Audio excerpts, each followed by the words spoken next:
प्रत्येक माणूस लग्न मंडपामध्ये आणि मानवाचं लग्न लावत असतो, पण खऱ्या अर्थाने या ठिकाणी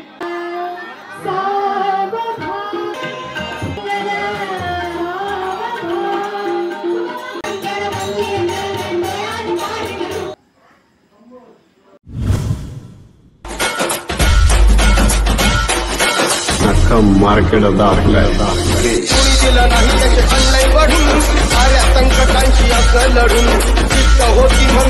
जय महाराष्ट्र पब्लिक, आपलं पुन्हा एकदा नवीन ब्लॉगमध्ये स्वागत आहे। तर आजचा ब्लॉग असणार आहे आमच्या गावाकडील तुळशी विवाहाचा, पारंपरिक पद्धतीने तुळशी विवाह कसा सेलिब्रेट केला जातो एकंदरीत त्याचा हा ब्लॉग असणार आहे। थोडक्यात तुम्हाला तुळशी विवाहाबद्दल माहिती सांगतो। वनस्पती तुळशी यांचे लग्न शालिग्राम किंवा भगवान श्री विष्णूचे अवतार श्रीकृष्ण यांच्यासोबत लावण्यात येते। आमच्या गावामध्ये आम्ही अशा पद्धतीने करतो की खालच्या अलीकडून वर रूपी श्रीकृष्ण यांची मूर्ती पूर्ण गावातून वाजत करतात वरच्या आलीमध्ये आणण्यात येते। त्यानंतर वरच्या आलीमध्ये आम्ही तुळशी माता यांना योग्य पद्धतीने साडी चोली घालून डेकोरेशन करून एक विवाहाचा सोहळा तिथे संपन्न होतो एकंदरीत, आणि खूप थाटामाटात पद्धतीने होतो। तुम्ही यापूर्वी मे बी पाहिला नसेल असा सोहळा। जवळजवळ 400 ते 500 लोक तिथे उपस्थित असतात आणि महाप्रसाद भंडारा देखील तिथं असतो। ब्लॉग शॉटपर्यंत बघा। हरिपाठ भजन, एक हरिनामाच्या गजरामध्ये एक हा सोहळा संपन्न झालेला आहे। आपल्या सनातनी हिंदू धर्मातील कल्चर आणि संस्कृती जपण्याचं एक उत्तम उदाहरण हे आमच्या गावामध्ये तुळशी विवाहाच्या सोहळ्यामार्फत आपणास समोर येणार आहे।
लग्न मंडपामध्ये आणि मानवाचं लग्न लावत असतो, पण खऱ्या अर्थाने या ठिकाणी 2 मिनिटं ऐका आपण या रुंदेचा दरबारावर या ठिकाणी दरवर्षी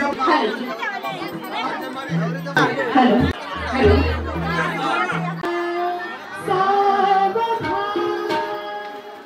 शुभम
या ठिकाणी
आवडत लाईक शेअर आणि कमेंटमध्ये सांगा. तुम्हाला तुमच्या गावामध्ये एखादी अशी परंपरा असेल तर नक्कीच आम्ही देखील तिथे येऊन ती कव्हरअप करू, त्याची व्हिडिओ करू, जेणेकरून आपल्या सनातनी संस्कृतीचं जतन आणि संवर्धन आणि प्रसारण झाला पाहिजे. Okay, thank you.